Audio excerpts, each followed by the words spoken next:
बूढ़ा कुत्ता का पिलिया लिया सुआया। राजा ताई बोले राजा रानी ने तो कुत्ता का पिल्ला में जन्म दिया। भाई राजा क्या करे फिर?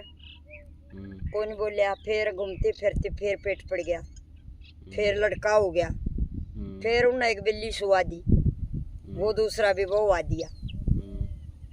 और वो बहू आया एक मोटा का उस नदी का किनारा एक बाबा जी तपस्या कराया करता। उस कुटिया का दौरा जाकर वो बासण में गाल का पालना में गाल का खंदाया जो उस महाराज ने काट दिया। इसमें तो लड़का है, वो महाराज ने अपनी कुटिया में रख दिया, उसका पालन पोषण करे। दोनों छोरा है। एक दूसरी साल हुआ दूसरा, वो भी बवा दिया, वो भी महाराज ने काट दिया। फिर भाई वह बलेब का बिल्ली जाम दी, वह भी गरवा दी। भाई 12 अच्छा भी ना पास फिर गर्भवती होगी। फिर उसका